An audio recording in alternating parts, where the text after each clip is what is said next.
నమస్కారం. మన విద్యా 24/7 ఛానల్కి స్వాగతం. 6వ తరగతి నుంచి 10వ తరగతి వరకు పాఠ్యాంశాలన్నీ తెలుగులోనే స్పష్టంగా, సులభంగా అర్థమయ్యేలా వివరించడం మా ధ్యేయం. స్కూల్ పరీక్షలైనా, ఫైనల్ అసెస్మెంట్స్ అయినా, ఎస్ఎస్సి బోర్డు పరీక్షలైనా మీ విజయాలకి కావాల్సిన పూర్తి మార్గదర్శకత ఇక్కడే లభిస్తుంది. ఇక ఈరోజు పాఠంలోకి వెళ్ళిపోదాం. హలో, చరిత్రలోని కొన్ని అద్భుతమైన సామ్రాజ్యాల గురించి తెలుసుకోవడానికి రెడీగా ఉన్నారా? ఈరోజు మనం భారతదేశపు మొదటి చక్రవర్తులు, వాళ్ళ పెద్ద పెద్ద కోటలు, ఇంకా వాళ్ళ జీవితాల్నే మార్చేసిన యుద్ధాల గురించి మాట్లాడుకుందాం. సరే, మనం ఇప్పుడు టైం ట్రావెల్ చేద్దాం. సుమారుగా 2300 సంవత్సరాలు వెనక్కి వెళ్దాం. ఆ కాలంలో భారతదేశంలో పెద్ద పెద్ద రాజ్యాలు ఎలా వచ్చాయి, వాటిని పాలించిన రాజులు ఎంత పవర్ఫుల్, ఇవన్నీ చూసేద్దాం. మన మొదటి సామ్రాజ్యాల కథ ఇక్కడ్నుంచే స్టార్ట్ అవుతుంది. ఈ చాప్టర్ చివరికొచ్చేసరికి మనకు కొన్ని ముఖ్యమైన విషయాలు తెలిసిపోతాయి. అవేంటంటే, అసలు సామ్రాజ్యం అంటే ఏంటి, రాజ్యానికి సామ్రాజ్యానికి తేడా ఏంటి, చంద్రగుప్త మౌర్యుడు అంత పెద్ద సామ్రాజ్యాన్ని ఎలా కట్టాడు, ఒక పెద్ద యుద్ధం తర్వాత అశోకుడు ఎందుకంతలా మారిపోయాడు, ఆ తర్వాతొచ్చిన కుషానులు, వాళ్ళు రకరకాల కల్చర్స్ని ఎలా కలిపారు, వీటన్నిటికీ సమాధానాలు తెలుసుకుందాం. మన కథ ఎక్కడ మొదలవుతుందంటే కరెక్టుగా 2300 సంవత్సరాల క్రితం. అప్పుడు భారతదేశంలో ఒక పెద్ద శక్తివంతమైన సామ్రాజ్యం పుట్టింది. అదే మౌర్య సామ్రాజ్యం. ఈ విశాల సామ్రాజ్యాన్ని స్థాపించింది ఎవరంటే చంద్రగుప్త మౌర్యుడు. కాని అతని వెనక ఒక సూపర్ బ్రెయిన్ ఉంది. ఆయనే చాణక్యుడు. చాణక్యుడి తెలివితేటలు, ఆయన సలహాలతోనే చంద్రగుప్తుడు ఇంత పెద్ద సామ్రాజ్యాన్ని కట్టగలిగాడనమాట. మరి రాజ్యానికి సామ్రాజ్యానికి తేడా ఏంటి? సింపుల్గా చెప్పాలంటే, ఒక చిన్న ఊరు రాజ్యం అనుకుంటే, ఒక పెద్ద మెట్రో సిటీ లాంటిది సామ్రాజ్యం. సామ్రాజ్యాలు చాలా చాలా పెద్దవి. మరి అంత పెద్ద రాజ్యాన్ని నడపాలంటే చాలా డబ్బు కావాలి, పెద్ద సైన్యం ఉండాలి, ఇంకా ప్రజల నుంచి పన్నులు వసూలు చేయడానికి చాలామంది అధికారులు కూడా కావాలి. ఇంత పెద్ద సామ్రాజ్యాన్ని మౌర్యులు ఎలా కంట్రోల్ చేశారబ్బా? వాళ్ళ రాజధాని పాటలీపుత్ర. అక్కడ్నుంచే మొత్తం ఎంపైర్ని రూల్ చేసేవాళ్లు. తక్షశిల, ఉజ్జయిని లాంటి ఇంపార్టెంట్ సిటీస్ నుంచి ట్రేడ్ రూట్స్ అన్నీ వాళ్ల కంట్రోల్లోనే ఉండేవి. రోడ్లు, నదులు అన్నీ వాళ్ల కంట్రోల్లో పెట్టుకుని పక్కా ప్లానింగ్తో తమ సామ్రాజ్యాన్ని చాలా స్ట్రాంగ్గా ఉంచుకున్నారు. సరే, ఇప్పుడు మనం మౌర్య సామ్రాజ్యంలోనే ఒక గ్రేటెస్ట్ రూలర్ గురించి తెలుసుకుందాం. అతని పేరు వినగానే యుద్ధాన్ని వదిలేసిన చక్రవర్తి అని గుర్తుకొస్తుంది.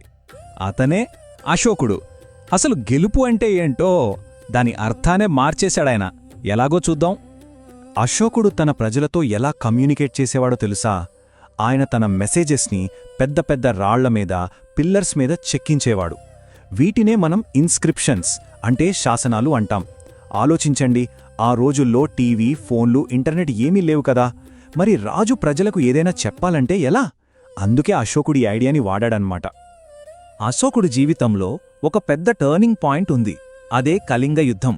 ఆ యుద్ధంలో అశోకుడు గెలిచాడు, నిజమే.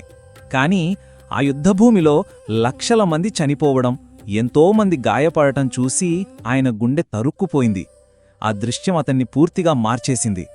గెలుపు అంటే ఇంత రక్తపాతమా అని ఆలోచనలో పడి ఆ క్షణం నుంచి ఇక నా జీవితంలో యుద్ధమే చెయ్యకూడదని నిర్ణయించుకున్నాడు. ఒక్కసారి ఆలోచించండి, ప్రపంచ చరిత్రలో ఏ రాజైనా యుద్ధంలో గెలిచాక అయ్యో ఇంతమందిని చంపాను, నాకీ గెలుపు వద్దు అని చెప్పాడా?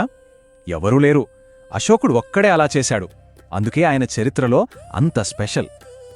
మరి యుద్ధం వద్దు అనుకున్నాక అశోకుడు తన సామ్రాజ్యాన్ని ఎలా పాలించాడు? ఏ రూల్స్ ఫాలో అయ్యాడు? ఆయన ఫాలో అయిన ఆ కొత్త పాలసీ పేరే ధమ్మా. అస్సలు ఈ ధమ్మా అంటే ఏంటి? ఇది ఏ దేవుణ్ణి పూజించమని చెప్పలేదు, యజ్ఞాలు చేయమని చెప్పలేదు. ఇది బేసిక్గా ఒక మోరల్ కోడ్, ఒక మంచి జీవన విధానం. బుద్ధుడి బోధనల నుంచి ఇన్స్పైర్ అయింది. అంటే పెద్దవాళ్ళని గౌరవించాలి, జంతువులని హింసించకూడదు, అందరితో ప్రేమగా ఉండాలి, ఇలాంటివన్నీ. తన ప్రజలకు ఈ విషయాలు నేర్పించడానికి ధమ్మ మహామత్త అనే స్పెషల్ ఆఫీసర్స్ను కూడా అపాయింట్ చేశాడు. తన మెసేజ్ని సిరియా, ఈజిప్ట్, గ్రీస్, శ్రీలంక లాంటి దేశాలకు కూడా పంపాడు. మౌర్యుల తర్వాత వాళ్ల సామ్రాజ్యం కొంచెం వీక్ అయిపోయింది. ఆ టైంలో సెంట్రల్ ఏషియా నుంచి ఒక కొత్త పవర్ఫుల్ గ్రూప్ ఇండియాలోకొచ్చింది. వాళ్లే కుషాణులు. వీళ్ళొచ్చి ఇక్కడ ఒక పెద్ద సామ్రాజ్యాన్ని స్థాపించారు. వీళ్ల కథ చాలా ఇంట్రెస్టింగ్గా ఉంటుంది. ఈ కుషానులు ఎవరు, ఎక్కడ్నించి వచ్చారు? వీళ్ళు వాయువ్య చైనా నుంచి వలస వచ్చిన యూజీ అనే తెగకు చెందినవాళ్లు.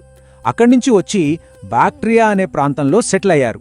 వాళ్ళిక్కడికొచ్చాక ఒక కొత్త మిక్స్డ్ కల్చర్ని క్రియేట్ చేశారు. అదే వాళ్ళ స్పెషాలిటీ. కుషాన్ రాజుల్లో చాలామంది గొప్పవాళ్లున్నారు. కుజుల కడ్ఫిసెస్ ఈ సామ్రాజ్యాన్ని స్థాపించాడు. కానీ అందరికన్నా గ్రేట్ కనిష్కుడు. ఆయన టైంలోనే కుషాన్ సామ్రాజ్యం పీక్స్కి వెళ్ళింది. వాసుదేవ్ అవన్నీ లాస్ట్ గ్రేట్ కుషాన్ రూలర్గా చెప్తారు.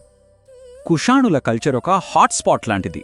అంటే అన్ని కల్చర్స్ కలిసిన ఒక మిక్స్చర్. వాళ్ళు తమ భాష కోసం గ్రీక్ ఆల్ఫబెట్ని వాడారు.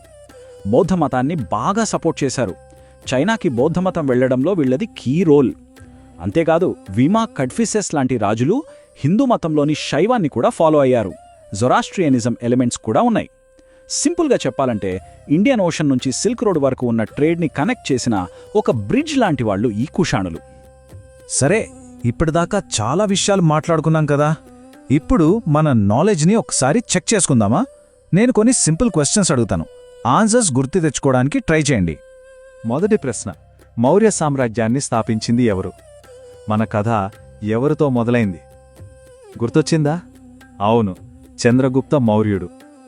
రెండో ప్రశ్న, అశోకుడు యుద్ధాన్ని వదిలేసి ధమ్మ మార్గాన్ని ఎంచుకోవడానికి కారణమైన ఆ పెద్ద సంఘటనేంటి? అతని లైఫ్లో టర్నింగ్ పాయింట్? ఎస్, కరెక్ట్, అది కళింగ యుద్ధం.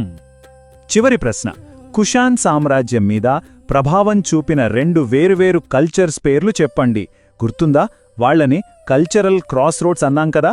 గ్రీక్ ఇంకా ఇండియన్ కల్చర్స్. పర్షియన్ అని చెప్పినా కరెక్టే. గ్రేట్. ఇప్పుడు మనం నేర్చుకున్న మెయిన్ పాయింట్స్ ఏంటో ఒక్కసారి క్విక్గా చూసేద్దాం. ఈరోజు మనం ఏం నేర్చుకున్నామంటే, 1. చంద్రగుప్తుడు స్థాపించిన మౌర్య సామ్రాజ్యం మామూలు రాజ్యాల కన్నా చాలా పెద్దది, కాంప్లెక్స్గా ఉండేది. 2. మౌర్య చక్రవర్తి అశోకుడు కళింగ యుద్ధం తర్వాతి యుద్ధాన్ని వదిలేసి ధమ్మ అనే ఒక మోరల్ కోడ్ని ప్రమోట్ చేశాడు. 3. కుషాన్ సామ్రాజ్యం గ్రీక్, ఇండియన్, పర్షియన్ కల్చర్స్ని కలిపిన ఒక ట్రేడ్ హబ్గా ఉండేది. బౌద్ధమతం వ్యాప్తికి కూడా హెల్ప్ చేసింది. వెళ్లే ముందు ఒక చిన్న ప్రశ్నతో మిమ్మల్ని వదిలేస్తాను. ఒకవేళ కళింగ యుద్ధం తర్వాత అశోకుడు మారకుండా ఇంకా యుద్ధాలు చేసుకుంటూనే వెళ్ళి ఉంటే మన చరిత్ర ఎలా ఉండేది? ఒక్కసారి ఆలోచించండి.